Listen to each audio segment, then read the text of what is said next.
Okay, welcome आप सभी का। देखिए, आज अपन अपना जो लास्ट टेस्ट रहा था प्लांट हॉर्मोन्स और फोटोपीरियडिज्म को लेके कुछ क्वेश्चंस आपसे पूछे गए थे। तो आई होप आप लोगों का काफ़ी अच्छा रहा था परफॉर्मेंस। जो भी आपके क्यूरीज हैं वो सब कोशिश करेंगे कि डिस्कशन के थ्रू सारे सॉल्व हो जाएं। तो चलिए स्टार्ट करते हैं अपने डिस्कशन को। पहला क्वेश्चन था कि abscisic acid was discovered as, कि जो एब्सिसिक एसिड है उसकी खोज किस रूप में की गई थी ना। तो जब आप हिस्टोरिकल सेक्शन तैयार करते हो तो उसमें हमने देखा था क्लास में भी कि जो कपास के बॉल्स होते हैं ना, कॉटन बॉल्स, कॉटन फ्रूट्स, तो उनके अंदर जो एब्सिशन है, तो नाम दिया गया था, वो भी क्या दिया गया था, एब्सिशन। देखो, वुडी प्लांट्स के अंदर जो डॉर्मिन है ना, उसका कनेक्शन एब्सिशन से बाद का है। तो वेरी फर्स्टली जो इसका डिस्कवरी है कि वो कॉटन फ्रूट्स के अंदर जो एब्सिशन है उसको कंट्रोल करने वाले कंपाउंड के रूप में हुआ था, तो हम उसको एब्सिसिन के नाम से कनेक्ट कर रहे थे। तो पहला तो क्वेश्चन ये रहेगा। सेकंड पे अपन आते हैं कि abscisic acid is not found in ना। वैसे देखो, एब्सिसिक एसिड को अपन स्ट्रेस हार्मोन के नाम से जानते हैं ना। तो देखा जाए तो हमने क्लास में बात की थी कि जो एल्गी हैं, फंजाई हैं और ब्रायोफाइट हैं, आपको ध्यान देना है कि एल्गी, फंजाई और ब्रायोफाइट, इनमें ये अब्सेंट होता है। बाकी टेट्रोफाइट्स में होता है, जिम्नो में, एंजियो में, इन सब में एब्सिसिक एसिड है वो काम करता है। तो जिसमें नहीं करता है वो आंसर रहेगा ब्रायोफाइट्स। ठीक है। अब देखो, इसके बाद में अगला क्वेश्चन पूछा गया था कि plants synthesise abscisic acid via anabolic pathway. Anabolic का मतलब होता है कि छोटे कंपाउंड से बड़ा कंपाउंड बनाना, और कैटाबॉलिक होता है बड़े कंपाउंड को तोड़ के छोटा कंपाउंड बनाना। तो एब्सिसिक एसिड बनने के दो रास्ते होते हैं, दोनों आप लोगों ने क्लास में डिस्कस किए थे। देखो, मेवालोनिक एसिड से जो बनता है वो तो है एनाबॉलिक, और अगर हम जैंथोफिल्स को तोड़ के बनाते हैं तो वो होता है कैटाबॉलिक। तो दोनों ही पता होना चाहिए, बट क्वेश्चन में हमसे एनाबॉलिक पूछा है तो मेवालोनिक एसिड से होता है। जैंथोफिल भी टूट के एब्सिसिक एसिड बनाते हैं, बट वो कैटाबॉलिक पाथवे में काउंट होगा। आइसोप्रीन तो है ना, जैसे ट्रपिनॉइड बायोसिंथेसिस के अंदर जो इनिशियल कंपाउंड बनते हैं जो कि बाद में पॉलीमराइज होते हैं, उनको अपन बोलते हैं। तो आइसोप्रीन तो डायरेक्टली अपन नहीं जोड़ सकते, क्योंकि आइसोप्रीन से आगे जाएंगे तब हमारा ABA का पाथवे है वो स्टार्ट होता है। ओके, नेक्स्ट आते हैं। देखो, ये काफ़ी इम्पोर्टेंट क्वेश्चन है, और ये जैसे बायोकेमिस्ट्री से भी पूछा जा सकता है और प्लांट हार्मोन से भी पूछा जा सकता है, क्योंकि इसमें जो केमिकल नेचर है वो कौन सी कैटेगरी से बिलोंग करता है। क्योंकि एक्चुअल में जब हम प्लांट फिजियोलॉजी के हिसाब से देखते हैं तो भी हमें एल्कलॉइड्स वगैरह का पता होना चाहिए। और तो उसमें जो ट्रपीन्स आते हैं ना, ट्रपीन्स का क्लासिफिकेशन है एक, तो ट्रपीन्स के क्लासिफिकेशन से ABA है वो कोरिलेट होता है। आपके बाकी हार्मोन्स हैं वो भी होते हैं। तो एब्सिसिक एसिड केमिकली कौन सी कैटेगरी से बिलोंग करता है, वो ट्राइट्रपीन है, डाइट्रपीन है, सेस्क्यू है या पॉलीट्रपीन है। तो आपको ध्यान देना है कि एब्सिसिक एसिड है वो सेस्क्यूट्रपीन का एग्जाम्पल होता है। तो एक मतलब ऐसा क्वेश्चन है जो मोस्ट प्रोबेबल पूछा जाता है, तो अपन को पता होना चाहिए। इसके बाद में हम नेक्स्ट क्वेश्चन को देखते हैं कि एब्सिसिक एसिड का जो बायोएसे होता है ना, लगभग सभी हार्मोन्स के जो बायोएसे हैं वो आपको पता होना चाहिए। तो एब्सिसिक एसिड के बायोएसे के अंदर हम वीट का कोलेप्टाइल लेते हैं। तो वीट का कोलेप्टाइल हमें क्या दर्शाएगा, या जब हम ऐसे की बात करते हैं तो उसमें क्या होता है। तो देखो, एब्सिसिक एसिड को सिंपली आप ध्यान दें कि ये एक प्रकार का स्ट्रेस हार्मोन है और ग्रोथ वगैरह को ये रिटार्ड ही करता है। तो ज़्यादा लॉजिक लगाने की जरूरत नहीं थी, है ना। कर्वेचर जैसा कुछ नहीं है, स्वेलिंग जैसा रैपिड ग्रोथ तो हो ही नहीं सकता। तो ग्रोथ रिटार्डेशन के रूप में हम जो हमारा रिजल्ट है उसको ऑब्जर्व करते हैं। ओके, नेक्स्ट आते हैं अपन कि which one is not an ABA effect. कि एब्सिसिक एसिड के जो प्रभाव होते हैं उनमें से कौन सा नहीं है। ठीक है, सीड डोर्मेंसी को मेंटेन करता है, फ्रूट्स को एब्सिशन ये करता ही है। रूट की जो ग्रोथ होती है ना, एक्चुअल में क्या होता है कि जब हम रूट की ग्रोथ की बात करते हैं तो हमने जैसे रूट ग्रोथ को ऑक्सीजन के बारे में भी समझा था। तो ये जो हम सेक्शन यहाँ पे हाईलाइट कर रहे हैं, यहाँ पे सेल डिवीजन फास्ट होता है ना, जो सेल डिवीजन है वो बहुत ज़्यादा होता है, लेकिन उसी कंपैरिजन के अंदर जो अपोजिट साइड है वहाँ पे सेल्स है उनकी ग्रोथ है वो रुकती है। तो वो जो फीचर है, ये वाला फीचर भी किससे कंट्रोल होता है, एबीए से कंट्रोल होता है। तो रूट के जियोट्रोपिज्म के अंदर एबीए है वो रोल प्ले करता है, लेकिन ज़्यादा जो बड़ा कॉन्सेप्ट है इसका वो आप ऑक्सीजन के हिसाब से समझते हो कि आपको लगता है कि जो रूट ग्रोथ है उसके अंदर मेन हार्मोन ऑक्सीजन काम करता है, बट अपोजिट साइड जहाँ पे सेल डिवीजन नहीं हो रहा वहाँ एबीए इसको कंट्रोल करता है। अब देखो लास्ट वन ऑप्शन में लिखा हुआ है विविपेरी। विविपेरी का मतलब होता है कि पौधे के बीज मदर प्लांट के ऊपर लगे लगे जर्मिनेट हो जाएं। तो एबीए क्या करता है कि विविपेरी को मतलब लाता नहीं है, विविपेरी इसका इफेक्ट नहीं है। एक्चुअल में विविपेरी जो होता है वो एबीए का जो अब्सेंट है, कि एब्सिसिक एसिड है वो अब्सेंट हो तो होता है। तो आंसर हम क्या देंगे, विविपेरी देंगे। यानी कि सीड डोर्मेंसी को लाता है, फ्रूट एब्सिशन को लाता है, रूट जियोट्रोपिज्म को लाता है, लेकिन विविपेरी को नहीं लाता है। तो नॉट ए इफेक्ट, यानी कि विविपेरी इसका काम नहीं है। हाँ, इसके नहीं होने से होता है, तो वो हम ऐसे जोड़ नहीं सकते। ओके, नेक्स्ट क्वेश्चन पे आ जाते हैं अपन।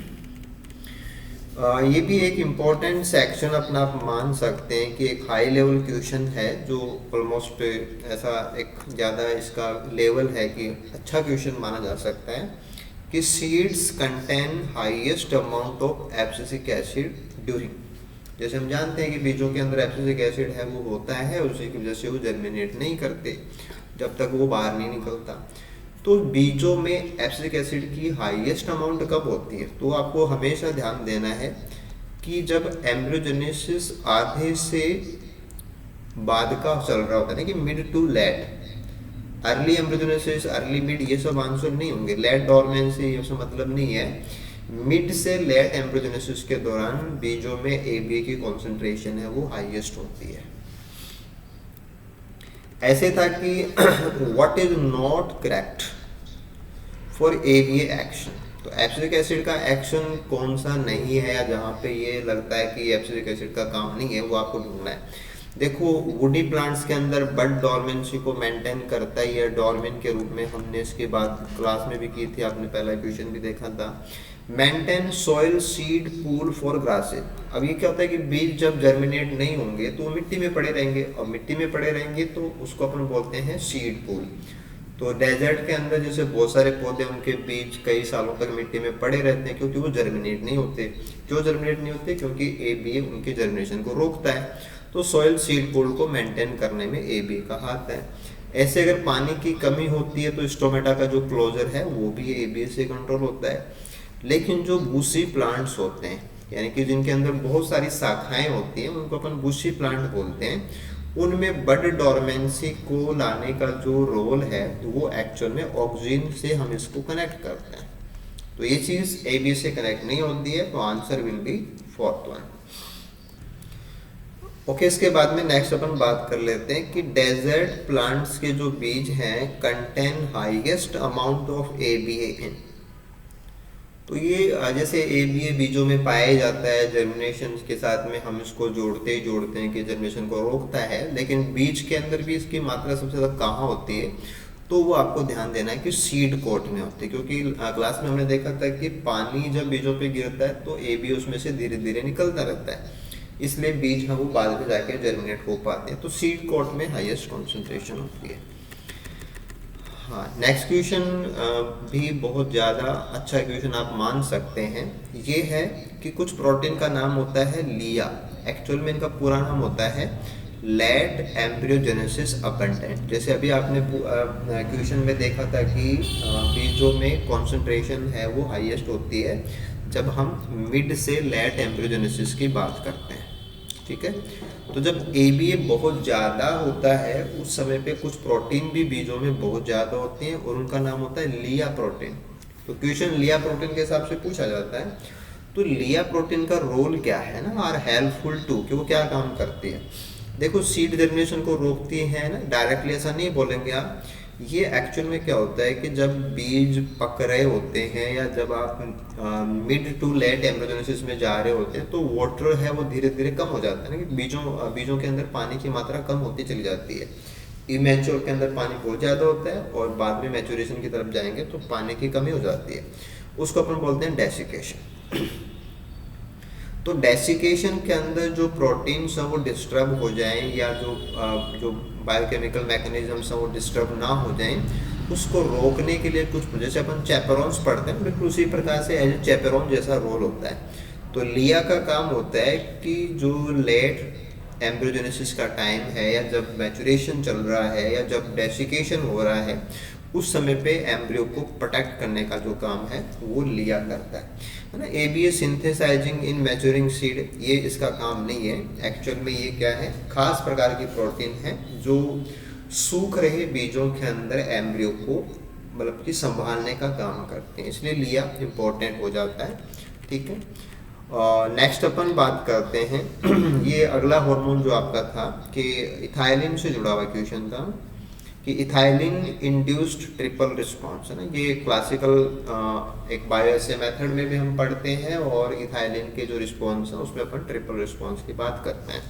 तो ट्रिपल रिस्पॉन्स में क्या क्या आता है ना, ये आपको पूछा गया था। देखो जो डार्क ग्रोन सीडलिंग्स होते हैं उनके अंदर ये बात हुई थी है ना। स्टेम इलोंगेशन उनमें आता है, स्टेम की थिकनिंग है ये भी उसमें जुड़ा हुआ है, और जो हुक होता है उसका जो एग्जेग्रेशन है वो भी इसमें जुड़ा हुआ होता है। यानी कि ये तीनों ही जो कंडीशंस हैं वो मिलकर के ट्रिपल रिस्पॉन्स बनाती है। तो ट्रिपल रिस्पॉन्स क्या होता है ये आपको बहुत अच्छे से पता होना चाहिए, क्योंकि एक यूनिक सा टर्म हो जाता है। और प्लांट हार्मोन के केस के अंदर ट्रिपल रिस्पॉन्स एक डिफरेंट सी चीज़ लगती है कि ये कोई एक डेडिकेट सा सिस्टम है, वो आपको पता होना चाहिए। ओके, आगे चलते हैं अपन कि इथाइलिन का जो संश्लेषण है वो किससे होता है ना। ऑलमोस्ट सभी हार्मोन्स के संश्लेषण कहाँ से होते हैं वो सब आपको पता होना चाहिए। तो इथाइलिन का संश्लेषण है वो पर्टिकुलर जो अमीनो एसिड है मीथियोनिन उससे होता है, तो मीथियोनिन इसका आंसर होगा। हाँ, नेक्स्ट देखें तो अपन ये था कि जो मेन एंजाइम है ACC synthase, the main enzyme for ethylene biosynthesis is activated by. तो ज़्यादा कुछ इसमें दिमाग नहीं लगाना था, केवल इतना सा ही था कि जब आप इथाइलिन को बनाएंगे तो कंडीशन क्या होनी चाहिए। तो इथाइलिन है वो जब आपको मैचुरेशन करना है या ग्रोथ वगैरह को आपको बंद करना है या सेल डिवीजन वगैरह को बंद करना है, तो ऐसे कुछ इफेक्ट्स हैं वो इसमें आते हैं। ठीक है, तो अगर हम वाउंडिंग करेंगे तो वहाँ पे इथाइलिन हमें बनाना होता है, चिलिंग करेंगे है ना, ज़्यादा ठंड है या पानी की कमी है, तो इन सभी केसेस के अंदर ये सब स्ट्रेस है ना। एक तो देखो क्या होता है कि एबीए का स्ट्रेस से कनेक्शन है। ऐसे जो इथाइलिन है, इथाइलिन जैसे सेनेसेंस वगैरह को लाता है ना, एजिंग वगैरह को लाता है, चीज़ों को मैच्योर करता है, तो वो सारी चीज़ें इथाइलिन से भी जुड़ती हैं। तो वाउंडिंग, चिलिंग, ड्रॉथ, फ्लडिंग ये सब जो हैं वो एक प्रकार के इथाइलिन के संश्लेषण को बढ़ाने वाले फैक्टर्स होते हैं। तो इथाइलिन को बढ़ाएंगे तो एसिसी सिंथेज की एक्टिविटी हमें बढ़ानी पड़ेगी। तो आंसर हम क्या देंगे कि ये सभी कंडीशंस हैं वो इथाइलिन को बनाने वाले एंजाइम को एक्टिवेट करती हैं। ओके, इसके बाद में था कि अगर हम प्लांट जो सैंपल्स होते हैं उनके अंदर इथाइलिन है या नहीं, तो इथाइलिन का अपन डिटेक्शन करते हैं, पता लगाते हैं कि इथाइलिन है या नहीं। तो उसके मेथड्स के अंदर एक तो अपन जैसे कि बायोएसे लेते हैं ट्रिपल है ना, या अपन high performance liquid chromatography HPLC करते हैं, या एक तरीका होता है कि हम मैनोमेट्रिक मेथड का इस्तेमाल करते हैं। ठीक है, तो मैनोमेट्रिक का मेथड जो हम इथाइलिन का पता लगाने के लिए काम में लेते हैं वो किस चीज़ को यूज़ करता है, यानी कि उस मेथड में क्या इस्तेमाल होता है। तो ये आपको डायरेक्टली पता होना चाहिए कि जो मर्क्यूरिक पर क्लोरेट है ये अपन इस मेथड के अंदर इस्तेमाल करते हैं, और इथाइलिन के जो बबल्स हैं वो बबल्स इसके सॉल्यूशन के अंदर हमें वो एक प्रकार से ऑब्जर्व होते हैं कि इथाइलिन बन रहा है, तो मर्क्यूरिक पर क्लोराइड के सॉल्यूशन के अंदर हमें बबल्स दिखते हैं। हाँ, नेक्स्ट था कि which one is not an effect of ethylene, कि इथाइलिन का जो इफेक्ट नहीं है वो बताना। देखो एपिनेस्टी को कोज करता है, जब आप फ्लोर वगैरह को खोलते हैं तो पेट्रोल सब नीचे की तरफ झुकते हैं ना, वो एपिनेस्टी से जुड़ता है। ट्रिपल रिस्पॉन्स इसका बायो से होता है। फ्रूट राइपनिंग इसका मेन काम है ही, राइपनिंग हार्मोन के रूप में हम इसको जानते हैं। सीड डोरमेंसी से इसका कनेक्शन नहीं है ना, सीड डोरमेंसी से जिबरेलिक एसिड जुड़ता है, एब्सिसिक एसिड जुड़ता है, वो जुड़ते हैं, तो ये इथाइलिन से नहीं जुड़ता। ओके, अगला था कि हम इथाइलिन का जो हम व्यावसायिक रूप से इस्तेमाल करते हैं उसमें दो नाम आते हैं, कि या तो हम उस प्रोडक्ट को एथेरेल बोलते हैं या हम एथेफॉन बोलते हैं। तो इसका इस्तेमाल क्यों किया जाता है या किस चीज़ को रोकने में ये कॉमर्शियल इथाइलिन काम में आता है, तो वो है कि एंटी लॉजिंग के लिए हम इस्तेमाल करते हैं। कि जो पौधे हैं वो ज़्यादा लंबे दुबले पतले हो जाएंगे तो वो ऊपर से जब उनमें बीज बनेंगे तो वो टूट सकते हैं, उसको अपन लॉजिंग बोलते हैं। तो स्टेम ग्रोथ को रोकना एक प्रकार से एंटी लॉजिंग हो जाता है, तो एंटी लॉजिंग के लिए हम इस्तेमाल करते हैं। फ्रूट मैचुरेशन ये सब आंसर नहीं है ना, ये नहीं हो सकते।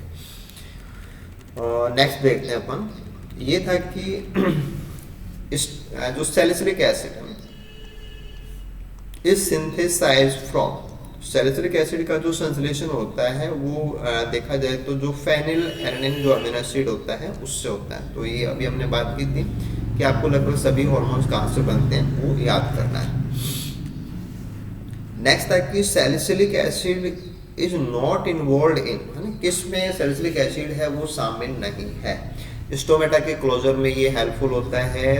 प्लांट्स जो टेम्परेचर को कंट्रोल करते हैं, थर्मोजेनेसिस बोलते हैं, कि जब आप वोलेटाइल कंपाउंड्स को आप डिफ्यूज कराओगे या पौधा जब गंध वाली चीज़ों को छोड़ता है तो उसमें भी ये काम आता है। और सिस्टेमिक एक्वायर्ड रेजिस्टेंस में भी ये काम आता है। लेकिन जो सिम्बायोटिक ग्रोथ, जैसे मान लो कि मटर के पौधे उनके साथ राइजोबियम जुड़ेगा तो वो सिम्बायोटिक ग्रोथ है, उसमें ये काम नहीं करता है। सैलिसिलिक एसिड का वहाँ पे रोल नहीं है, वहाँ पे जो जैस्मोनिक एसिड है उसका रोल आता है, तो ये रोल सैलिसिलिक का नहीं है।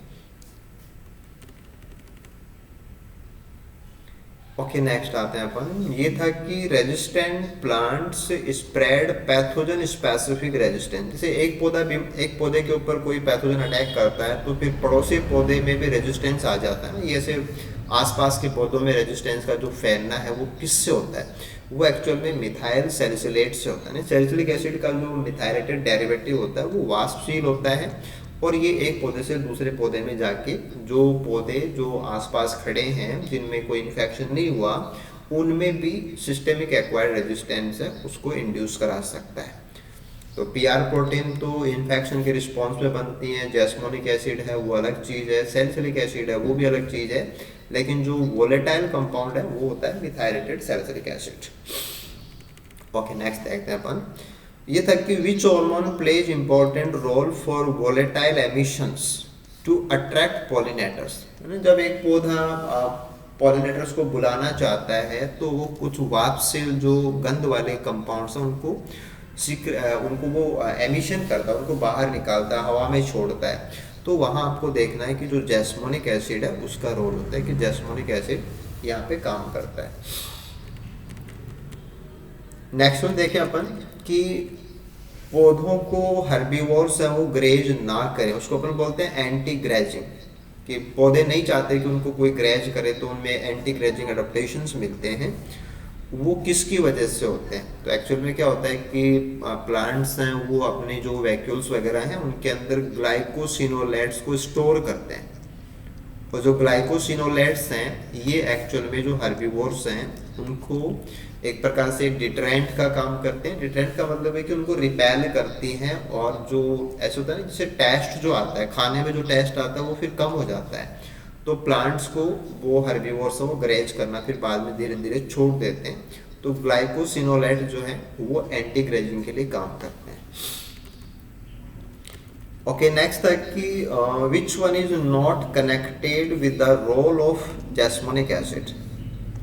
तो जैस्मोनिक एसिड का जो रोल नहीं है वो अपन को बताना। देखो राइजोबियल एसोसिएशन जो आपका सिम्बायोटिक की अभी हमने बात की थी उसमें ये काम करता ही करता है ना। जो पैथोजेनिक है उनके लिए सैलिसिलिक एसिड, आप थोड़ा सा क्या ध्यान देना है इस चीज़ को, थोड़ा सा तैयार रखना कि पैथोजेनिक जो आएंगे वहाँ पे सैलिसिलिक एसिड आएगा, और जो सिम्बायोटिक आएंगे ना, जो डिजीज नहीं देने वाले हैं, जो कि दोस्ती वाले होते हैं ना, वहाँ पे जैस्मोनिक एसिड आएगा।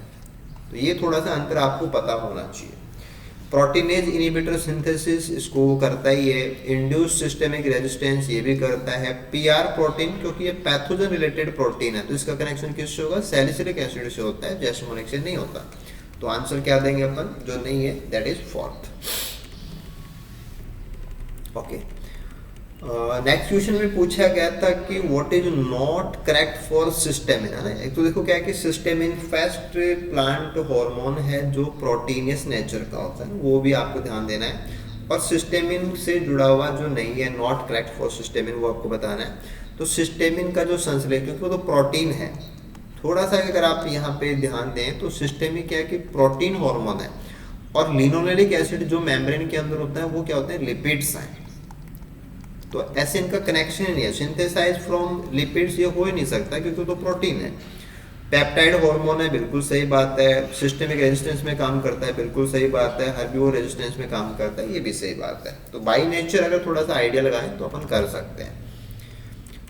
नेक्स्ट वन था कि जो ब्रेसिनोस्टेरॉइड्स हैं या ब्रेसिनोलॉइड्स जिसको अपन शॉर्ट में कई बार बोल देते हैं, उनकी जो डिस्कवरी हुई थी कि जो यूएसडीए के द्वारा इनको खोजा गया था, तो कौन से पार्ट से इनकी डिस्कवरी हुई थी, तो वो बहुत ही क्लासिकल जो आपने क्लास में भी तब समझा था कि पोलन से ये सबसे पहले आइडेंटिफाई किए गए थे। तो डिस्कवरी जो है वो पोलन से जुड़ा हुआ मैटर है। ओके, नेक्स्ट आते हैं। हाँ, यहाँ पे पूछा गया था कि what is correct for positive photoblastic seed. देखो फोटोब्लास्टिक सीड उनको बोलते हैं जो अपने अंकुरण के लिए लाइट के ऊपर डिपेंड होते हैं, और पॉजिटिव का मतलब है कि उनको लाइट की जरूरत है ना, पॉजिटिव फोटोब्लास्टिक सीड। अब देखो उसमें दो ऑप्शन डले हुए कि उनको रेड लाइट चाहिए या उनको वाइट लाइट चाहिए। अब आपने अगर क्लास के अंदर जो एग्जाम्पल पढ़ा है वो लिट्यूस का पढ़ा है ना, और लिट्यूस में आपने देखा कि उनके बीजों को जर्मिनेट करने के लिए रेड लाइट चाहिए, ठीक है। अब ये है कि मोस्टली जो बीज हैं वो रेड लाइट को रिस्पॉन्स देते हैं, लेकिन इसका मतलब ये नहीं है कि पौधों के बीजों को जर्मिनेट करने के लिए अगर फोटोप्लास्टिक बोले तो रेड ही चाहिएगा, ऐसा नहीं है। तो रेड कंपल्सरी नहीं है, रेड के अलावा जो बाकी जो स्पाइसेस हैं उसके अंदर मान लो कि येलो लाइट है वो भी रिस्पॉन्स दे सकती है ना, ब्लू लाइट है वो भी रिस्पॉन्स दे सकती है। तो सबका जो मिक्सअप होता है उसको अपन वाइट बोलते हैं। तो वाइट लाइट है वो रेड लाइट से ज़्यादा बड़ा स्पेक्ट्रम है, उसमें बाकी कलर्स हैं वो भी आ जाते हैं, ज़्यादा वेवलेंथ है वो आ जाती हैं। तो फोटो का मतलब सारी लाइट से होता है, ना कि ओनली रेड लाइट से होता है। इनहिबिट देयर जर्मिनेशन लाइट, ये तो मतलब ही नहीं है। तो ऐसे थोड़ा सा कि रेड और वाइट की बात करें तो रेड के ऊपर डिपेंडेंसी नहीं है। ओके, अगला क्वेश्चन राजस्थान के जो रेफरेंस है उसके हिसाब से एक अच्छा क्वेश्चन होता है कि जो स्ट्राइगा अंगस्टिफोलिया होता है, जिसको अपन रूखड़ी बोलते हैं, बाजरे के पौधे जो होते हैं उनके ऊपर एक रूट पैरासाइट के रूप में ये पौधा ग्रो करता है, ठीक है। उनका जो सीड जर्मिनेशन है वो किस चीज़ पर डिपेंड करता है, तो बाजरे के पौधे की जड़ों से जो कंपाउंड्स निकलते हैं, वो जो केमिकल्स निकलते हैं, वो इन पैरासिटिक प्लांट्स के जो बीज होते हैं स्ट्राइगा, क्योंकि स्ट्राइगा एंजियोस्पर्म है तो उसके अंदर बीज बनते हैं। तो इस पैरासिटिक प्लांट के जो बीज हैं उनको जर्मिनेट, जैसे ये बाजरे का पौधा आपने यहाँ पे दिखा दिया, इसकी जड़ें आपने यहाँ पे दिखा दी, और यहाँ पे स्ट्राइगा के सीड पड़े हैं। तो जड़ों से निकलने वाले जो केमिकल हैं वो इनके बीजों को जर्मिनेट करने में हेल्प करते हैं। तो अगर कोई केमिकल इस प्रकार से काम कर रहा है ना, तो वो एक प्रकार का केमिकल नेचर है, लेकिन इसमें क्या है कि नाम डला हुआ है स्ट्राइगोलैक्टोन। तो एक्चुअल में जो हार्मोन काम करता है वो स्ट्राइगोलैक्टोन होता है। थोड़ा सा क्या होता है कि जैसे स्ट्राइगोलैक्टोन वहाँ से भी कनेक्ट होता है, बट आपको वैसे राजस्थान के रेफरेंस के अंदर क्या है कि बाजरा हमारी बहुत इंपॉर्टेंट क्रॉप है, उसके ऊपर ये एक पैथोजन है, पैरासिटिक प्लांट है, और हार्मोन से भी जुड़ता है, एक नए लेवल के हार्मोन है।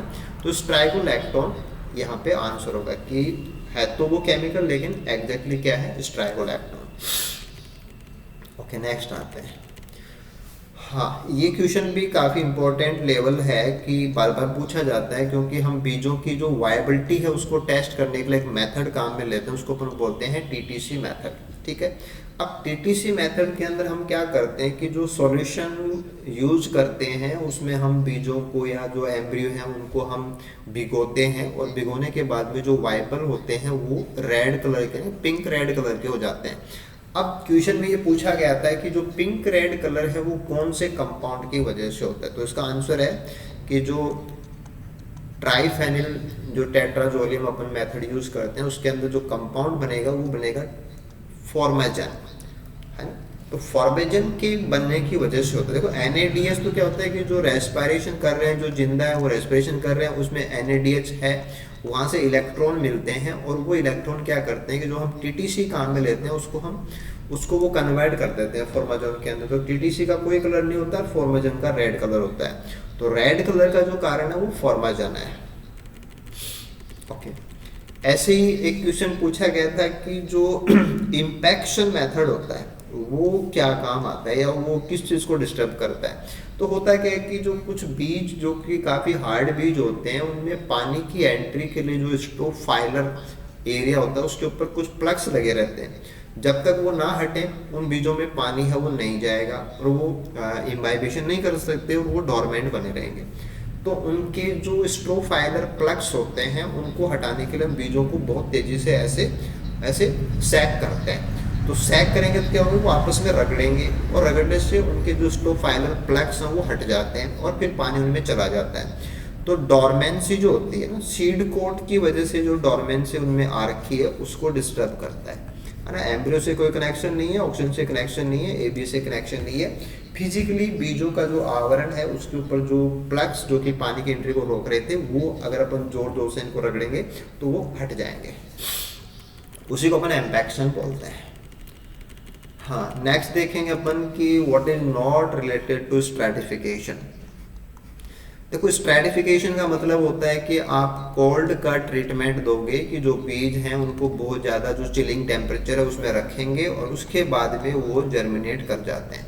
तो चिलिंग टेम्परेचर देके बीजों को जर्मिनेट कराना है वो स्ट्रैटिफिकेशन के अंदर आता है। ओके, अब देखो चिलिंग ट्रीटमेंट तो इसमें जुड़ा हुआ है ही, सी डोरमेंसी को डिस्टर्ब करेगा वो जुड़ा हुआ है ही। GA3 प्रोडक्ट होता है, जब आप चिलिंग करते हो तो इससे GA3 बनता है जिबरेलिक एसिड और वो जर्मिनेशन को लाता है, तो GA3 का भी रोल होता है। तो नन ऑफ दिस आपको आंसर देना पड़ेगा कि जो नहीं जुड़ा हुआ है वो सारे जुड़े हुए हैं, तो नन ऑफ दिस आंसर हो जाएगा। ठीक है, थोड़ा सा क्वेश्चन के अंदर कोई भी ऑप्शन सही नहीं है तो लास्ट में बोला गया कि नन ऑफ दिस, तो नेगेटिव के साथ में नेगेटिव है, उस प्रकार से आपको ट्रीट करना है। ठीक है, हाँ, अगला क्वेश्चन था कि metabolic control theory for seed germination, कि बीजों के अंकुरण के लिए जो मेटाबॉलिक कंट्रोल थ्योरी है वो किन के द्वारा दी गई थी। तो ये आपको बेसिकली जो हिस्टोरिकल वर्क है वहाँ से पता होना चाहिए कि जो पोलाक हैं उनके द्वारा दिया हुआ ये कॉन्सेप्ट है कि मेटाबॉलिक जो मैकेनिज्म्स हैं वो बीजों के जर्मिनेशन को कंट्रोल करते हैं। नेक्स्ट आ जाते हैं। देखो, यहाँ पूछा जा रहा था कि आपको एक मिसमैच बताना है कि जो सही मैच नहीं है। देखो, फोटोपीरियडिज्म है वो गार्नर एंड एलार्ड के द्वारा दिया हुआ टर्म है। सबसे पहले काफ़ी सारा बेसिक वर्क इनका, ये बिल्कुल सही मैच है। जाइंट टोबैको जिसको अपन मैमथ टोबैको बोलते हैं वो 100 डे प्लांट है, ये भी सही बात है। पालक है वो लॉन्ग डे प्लांट है ना। जिबरेलिक एसिड में भी आपने समझा था, फोटोपीरियडिज्म में भी आपने समझा था। एलोवेरा जो है वो डे न्यूट्रल प्लांट का एग्जाम्पल है, वो नहीं है। तो ये आपको जो एग्जाम्पल्स हैं, कैटेगरी वाइज एग्जाम्पल, जो मेन एग्जाम्पल्स हैं या ऐसे पौधे जो बहुत ज़्यादा मतलब हमारे लाइफ से कहीं ना कहीं कनेक्ट है, उनके बारे में थोड़ा आइडिया होना चाहिए।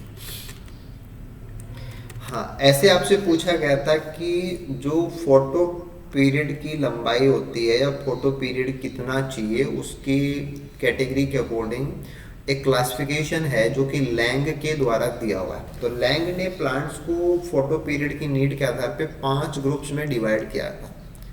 ठीक है, तो उनके द्वारा जो क्लासिफिकेशन है उसमें 5 ग्रुप आते हैं। एक क्वेश्चन ये था कि फोटो पीरियड को लेके बात पूछी गई थी कि इंटरमीडिएट डे प्लांट्स हैं उनकी रिक्वायरमेंट क्या होती है। अब ये थोड़ा सा क्या कि एक नया लेवल का टर्म है ना, short day, long day, day neutral, ऐसे तो बार बार क्वेश्चन आपने देख लिए होंगे, वो सब तो आप जानते हैं। लेकिन अगर इंटरमीडिएट डे प्लांट आ जाए कि इंटरमीडिएट डे हम किसे बोलेंगे, तो इंटरमीडिएट नाम से लगता है कि बीच का सा होगा, लेकिन इसका एग्जैक्ट मीनिंग ये होता है कि उनको एक निश्चित फोटो पीरियड चाहिए, ना तो उससे कम चाहिए ना उससे ज़्यादा चाहिए। देखो मिनिमम फोटो पीरियड से कनेक्शन नहीं है इसका, रेगुलर शॉर्ट चाहिए ऐसा भी कुछ नहीं है, क्रिटिकल से छोटा चाहिए ऐसा भी कुछ नहीं है। तो इनका एक डिफरेंट सा लॉजिक है कि इंटरमीडिएट का मतलब कि एक फिक्स फोटो पीरियड है, उससे छोटा भी नहीं चलेगा उससे बड़ा भी नहीं चलेगा, छोटा या बड़ा होने पे पौधा फ्लावरिंग नहीं देगा। तो डेफिनेट पीरियड जिनको चाहिए वो इंटरमीडिएट डे प्लांट्स की कैटेगरी में आते हैं। हाँ, नेक्स्ट क्वेश्चन को देख लेते हैं। यहाँ पे था कि a plant was found to flower only after giving a short red light flash in night. कि हम क्या करते हैं कि किसी पौधे को जो डार्क है नाइट, उसमें एक छोटा सा रेड लाइट का फ्लैश देते हैं, तब उसमें फ्लावरिंग आ जाती है। तो what is correct for this species, कि ये जो पौधा जिसमें आप ऐसा कर रहे हो कि आपके पास डार्क है और इस डार्क में हम एक छोटे से टाइम के लिए क्या करते हैं कि लाइट का फ्लैश देते हैं, एक छोटे से टाइम के लिए हमने लाइट दी तो उसमें फ्लावरिंग आ जाती है। ठीक है, तो ये एक्चुअल में क्या हो गया। ओके, तो देखो आपको थोड़ा सा ऐसे समझना होता है कि प्लांट्स हैं वो क्या मेजर करते हैं। पहला इंपॉर्टेंट चीज आती है कि प्लांट मेजर क्या करता है। ठीक है, थोड़ा सा आप इसको बहुत क्लियरली समझने की कोशिश करना कि पौधे हैं उनको हम बांट तो रहे हैं फोटो पीरियड के हिसाब से, यानी कि लाइट की ड्यूरेशन के हिसाब से, लेकिन पौधा नापता है अंधेरे को। ठीक है, उसको अंधेरा का पता चलता है, नहीं, अंधेरे को वो सेंस करता है। तो अगर आपने लाइट यहाँ पे दे के बंद कर दी तो अब जो उसके बाद में जो अंधेरा आ रहा है वो कैसा हो गया, छोटा हो गया, हालांकि शॉर्ट नाइट हो गई उसकी। शॉर्ट नाइट होगी तो आप इसको क्या बोलेंगे, वो लॉन्ग डे के बराबर हो गया। तो आंसर क्या आएगा, लॉन्ग डे स्पीसीज। तो ऐसा है कि आपको जो कॉन्सेप्ट है उसका लॉजिक पता होना चाहिए। और पौधा है वो एक्चुअल में लाइट नहीं डार्क नापता है। आपने लाइट बीच में दे दी तो उसके बाद का जो लास्ट वाला ट्रीटमेंट है वो नापता है वो, यानी कि लास्ट अंधेरे को नापता है। और लास्ट अंधेरा वो छोटा हो गया, यानी कि कंपैरेटिवली जो दिन है वो बड़े जैसा वो सेंस कर रहा है, इसलिए पौधा कैसा होगा, लॉन्ग डे होगा। नेक्स्ट आते हैं अपन, ये था कि जो जैंथियम होता है ना, जैंथियम स्ट्रूमोनियम, ये बहुत ही क्लासिकल एग्जांपल है। और सोरडे प्लांट होता है, ये सब तो आपको यहाँ पे बता दिया गया कि आप थोड़ा सा उसके हिसाब से देख लें कि ये सोरडे प्लांट की कैटेगरी में आ रहा है। What is correct for its photo periodic flowering, कि इसका जो फ्लावरिंग है उसको लेके सही बात क्या है। तो देखो, dependent on last dark hours, जो अभी मैंने बात की थी कि पौधा है वो क्या करता है, पौधा लास्ट ट्रीटमेंट को देखता है। और ट्रीटमेंट में भी दो चीजें आपके दिमाग में आते हैं कि वो लाइट देखता है या अंधेरा देखता है, तो पौधे अंधेरा देखते हैं। तो dependent on last dark hours है ना, लास्ट लाइट आवर्स नहीं हो सकता, लास्ट नाइट्स नहीं हो सकता ना, कई सारे नहीं हो सकते। तो आंसर अपन कोई भी पौधा हो तो अपन क्या देंगे, dependent on last dark hours.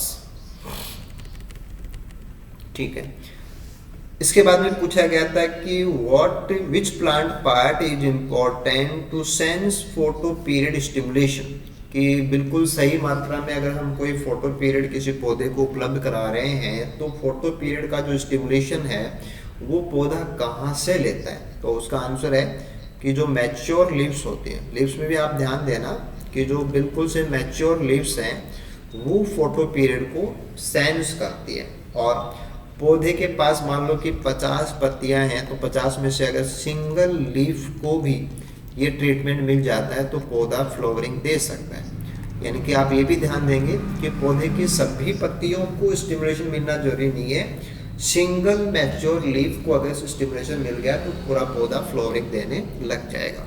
तो ये है कि फोटो पीरियड का जो स्टिमुलेशन है वो एपिकल बर्ड, लेटरल बर्ड या फ्लोरल बर्ड इनसे जुड़ा हुआ नहीं है, पत्तियां इसको सेंस करती हैं।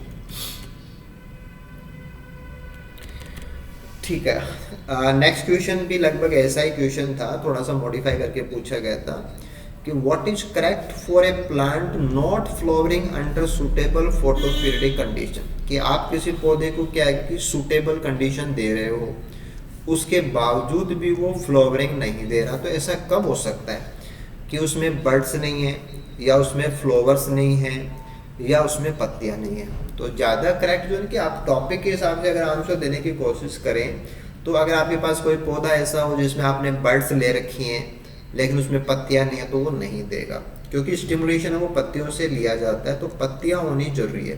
तो उसमें मैच्योर लीव्स नहीं है, या आपने उसकी मैच्योर लीव्स वो तोड़ दिए, या उसकी मैच्योर लीव्स वो गिर गई है, इसलिए वो फ्लावरिंग नहीं दे सकता।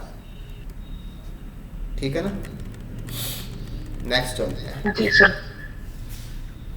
हाँ, ये था कि ए प्लांट में बी इंड्यूस टू फ्लावर, है ना, कि आप एक पौधे को जानबूझ के उसमें फ्लावर ला सकते हो विदाउट ए फोटो पीरियड स्टिमुलेशन, कि आपने उस पौधे को तो फोटो पीरियड दिया ही नहीं, उसके बावजूद वो ऐसे फ्लावर कर देगा।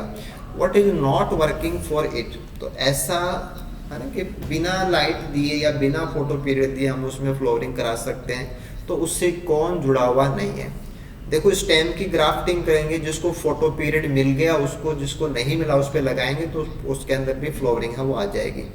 लीफ ग्राफ्टिंग करेंगे कि आपने एक पत्ती को स्टिमुलेशन देके उस पत्ती को आपने हाथों हाथ किसी दूसरे प्लांट के ऊपर ग्राफ्टिंग कर दिया, तो उसमें जो फ्लोरिजन है वो ट्रांसफर हो जाएगा।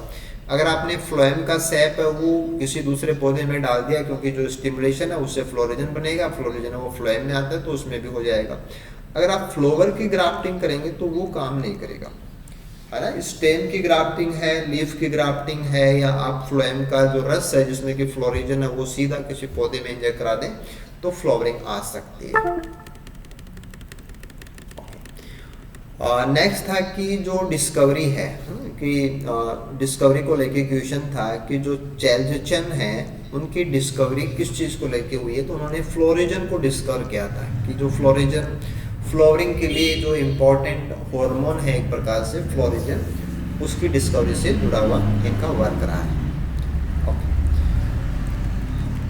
नेक्स्ट क्वेश्चन में अपन देख रहे हैं कि अकॉर्डिंग टू बनिंग्स हाइपोथेसिस, कि बनिंग्स हाइपोथेसिस के अकॉर्डिंग आपको बताना है कि एक long day plant respond to stimulation at its, कि जैसे शॉर्ट डे प्लांट है वो शॉर्ट डे के हिसाब से फोटो पीरियड को रिस्पॉन्स देता है, लॉन्ग डे के हिसाब से देता है। तो जो भी पौधे अपने अपने फोटो पीरियड को रिस्पॉन्स देते हैं उसको समझाने के लिए बनिंग्स ने एक हाइपोथेसिस दी है।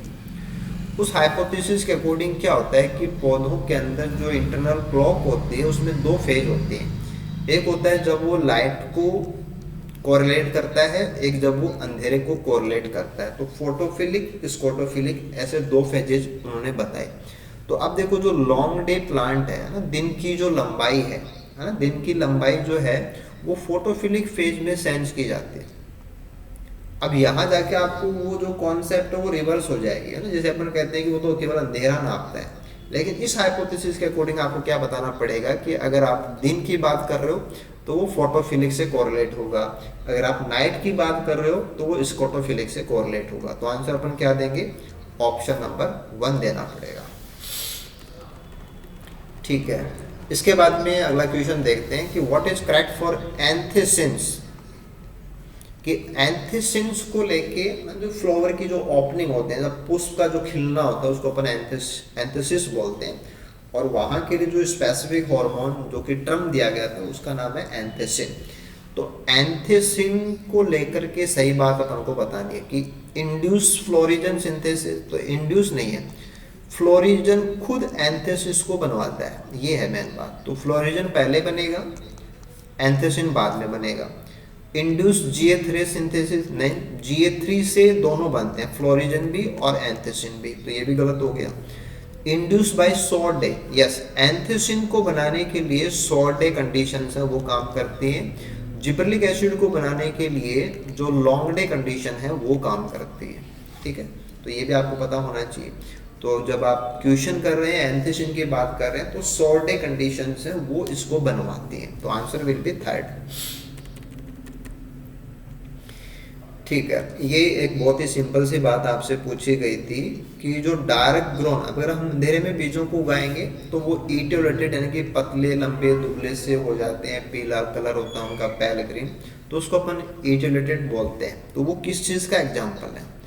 तो ग्रोथ तो हुई है, बीज ने जर्मिनेट किया है, सीडलिंग बना है, उसमें ग्रोथ भी है, तो मॉर्फोजेनेसिस तो है वो, है ना। बीज की मॉर्फोलॉजी और सीडलिंग की मॉर्फोलॉजी में अंतर है, लेकिन वो अंधेरे के हिसाब से हो रही है, डार्क के हिसाब से, तो हम उसको क्या बोलते हैं? स्कोटोमॉर्फोजेनेसिस। अगर पौधे ने लाइट में क्या क्या किया उसको बोलते हैं, तो वो होता है फोटोमॉर्फोजेनेसिस। अब लाइट की डिपेंडेंसी जो है ना, कि क्रिटिकल आवर्स के अकॉर्डिंग आप ड्यूरेशन बताते हैं, वो फोटो पीरियड में जाता है। तो डार्क में जो भी ग्रोथ है वो स्कोटोमॉर्फोजेनेसिस में आती है, लाइट में जो भी ग्रोथ है वो फोटोमॉर्फोजेनेसिस में आती है। ओके, नेक्स्ट क्वेश्चन है वो फाइटोक्रोम को लेके हैं कि एक्टिव फॉर्म फाइटोक्रोम की क्या होती है? तो वो होती है PFR। देखो, उसको समझने का एक लॉजिक है कि जो रेड लाइट है वो काम की होती है। अब रेड लाइट काम की होती है, आप क्या बोलेंगे कि रेड लाइट है वो PR फॉर्म सोखेगा और वो किस में कन्वर्ट हो जाएगा? PFR में। तो लॉजिकली हम PFR इसलिए दे रहे हैं क्योंकि PFR है वो रेड लाइट का रिस्पॉन्स जो है वो PFR से आता है। तो फाइटोक्रोम के जो रिस्पॉन्स हैं वो PFR वर्जन की वजह से होते हैं, तो आंसर अपन PFR देंगे, है ना। ऐसा नहीं है जो बातें हैं कि PR under red light, PFR under dark light, ये सब चीज़ें अप्लीकेबल नहीं है। तो मेन जो एक्टिव फॉर्म है that is the PFR form. Next question भी काफ़ी अच्छा क्वेश्चन था, ये था कि फोटो स्टेशनरी फेज जो होते हैं फाइटोक्रोम्स के लिए, तो फाइटोक्रोम्स के लिए जो फोटो स्टेशनरी फेज की बात करें तो उसके हिसाब से सही बात क्या है? देखो, फोटो स्टेशनरी फेज में आपको ध्यान देना है कि जो PFR है उसकी परसेंटेज होती है 85%।